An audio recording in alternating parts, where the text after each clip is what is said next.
प्रियांशी राठौर और आप देख रहे हैं नेक्स्ट 9 न्यूज। जैसा कि आप सभी जानते हैं कि महाराष्ट्र की राजनीति में क्या कुछ देखने को मिल रहा है। महाराष्ट्र में सियासी उठापटक बीते लंबे वक्त से देखने को मिल रही है। महाराष्ट्र में अपनी सत्ता को गवा चुके हैं शिवसेना के प्रमुख उद्धव ठाकरे और अब नए मुख्यमंत्री बन चुके हैं उन्हीं की पार्टी के विधायक रहे एकनाथ शिंदे। 39 विधायकों के साथ बगावत की एकनाथ शिंदे ने और अब वह मुख्यमंत्री का पद संभाल रहे हैं। और अब यहाँ पर जो शिवसेना दो गुटों में बटी हुई है, वह शिवसेना अब एक दूसरे पर पलटवार करती हुई देखी जा रही है। एक तरफ है उद्धव ठाकरे का गुट और दूसरी ही तरफ है एकनाथ शिंदे का गुट। बीजेपी के समर्थन से एकनाथ शिंदे ने अपनी खुद की सरकार बना ली है। डिप्टी सीएम है देवेंद्र फडणवीस और अब इंतजार किया जा रहा है विपक्ष ने जो यहाँ पर अब निशाना साध दिया है नई सरकार पर कि अब जो सरकार बनी है उस सरकार के दो ही लोग मालिक हैं, देवेंद्र फडणवीस और एकनाथ शिंदे। आखिरकार क्यों बाकी सब आराम कर रहे हैं, क्यों मंत्रिमंडल का गठन नहीं किया जा रहा है। मंत्रिमंडल के गठन को लेकर इस वक्त प्रधानमंत्री नरेंद्र मोदी, अध्यक्ष जेपी नड्डा और केंद्रीय गृह मंत्री अमित शाह के नेतृत्व में विचार विमर्श किया जा रहा है। दावा किया जा रहा है कि हाल ही में बीते बुधवार के दिन एकनाथ शिंदे ने अमित शाह से मुलाकात की है और फॉर्मूला भी तैयार किया गया है। जी हां, 60 से 40% का फॉर्मूला तैयार कर दिया गया है। लेकिन इसी बीच देखा जाए तो महाराष्ट्र सरकार ने बेहद बड़ा झटका दे दिया है शिवसेना को। शिवसेना के सांसद संजय राउत जो उद्धव ठाकरे के बेहद करीब हैं और इस वक्त वह ईडी की रडार पर हैं। दरअसल आपको बता दें, पात्रा चौल जमीन घोटाले मामले में, मनी लॉन्ड्रिंग के मामले में संजय राउत फंसे हुए हैं। इस वक्त उनसे पूछताछ की जा रही है, उन्हें हिरासत में भी लिया गया और ऐसे में देखा जाए तो अब उद्धव ठाकरे की मुश्किलें कई हद तक और भी ज्यादा बढ़ती हुई दिखाई दे रही हैं।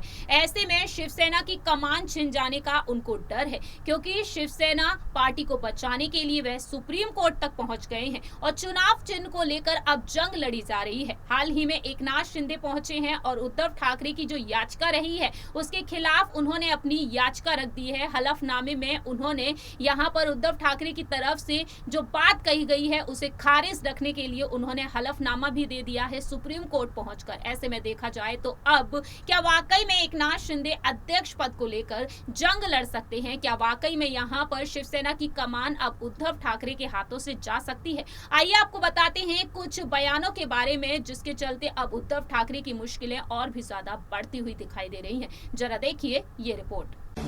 शिवसेना के प्रमुख और पूर्व मुख्यमंत्री उद्धव ठाकरे की मुश्किलें कम होने का नाम नहीं ले रही हैं। एक से बढ़कर एक चुनौती उनके सामने खड़ी होती हुई दिखाई दे रही है। अब शिवसेना के सांसद संजय राउत को गिरफ्तार कर लिया गया है। पात्रा चौल घोटाले मामले में ईडी उनसे पूछताछ कर रही है और इसी बीच उद्धव ठाकरे उनके घर पहुंच चुके हैं उनके परिवार से मिलने। लेकिन ऐसे में देखा जाए तो उद्धव ठाकरे काफी ज्यादा कमजोर पड़ते हुए भी दिखाई दे सकते हैं। दरअसल देखा जाए तो उद्धव ठाकरे के बेहद करीब हैं संजय राउत। हाल ही में उन्होंने उद्धव ठाकरे का इंटरव्यू लिया और उस इंटरव्यू में उद्धव ठाकरे ने अपनी नाराजगी को जमकर जाहिर किया था। लेकिन अब इसी बीच बीजेपी को निशाना साधने का पूरा मौका भी मिल गया है। आपको बता दें कि अब बीएमसी चुनाव करीब है। ऐसे में उद्धव ठाकरे के हाथ से कमान भी जा सकती है। दरअसल संजय राउत के बाद अब अनिल पर्व भी मुश्किल में आ सकते हैं। उद्धव ठाकरे की शिवसेना का क्या हाल हो सकता है? एकनाथ शिंदे जो सुप्रीम कोर्ट पहुंच चुके हैं और पूरी तरीके से उद्धव ठाकरे का गुट अब कमजोर पड़ता हुआ दिखाई दे सकता है।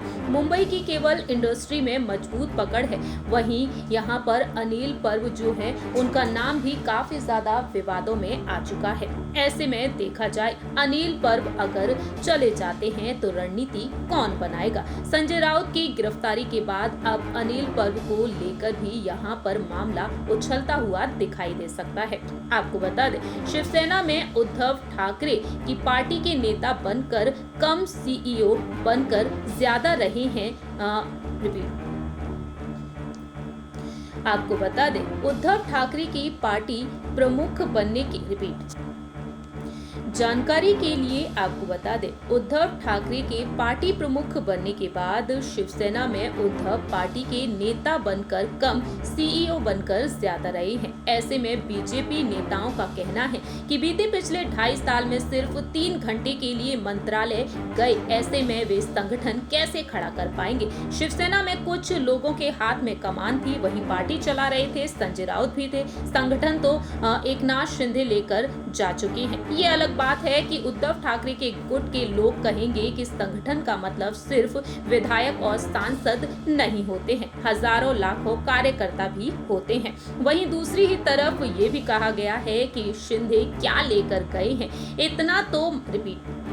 और इस तरीके से अब उद्धव ठाकरे की मुश्किलें बढ़ती हुई दिखाई दे सकती हैं। ऐसे में देखा जाए तो उद्धव ठाकरे जो एकनाथ शिंदे से जंग लड़ते हुए नजर आ रहे हैं, ऐसे में देखा जाए तो आदित्य ठाकरे जो इस लड़ाई में उतर चुके हैं, आदित्य ठाकरे जो अब क्या कुछ करते हुए दिखाई दे सकते हैं, क्योंकि आदित्य ठाकरे ने अब निष्ठा यात्रा का आह्वान किया है।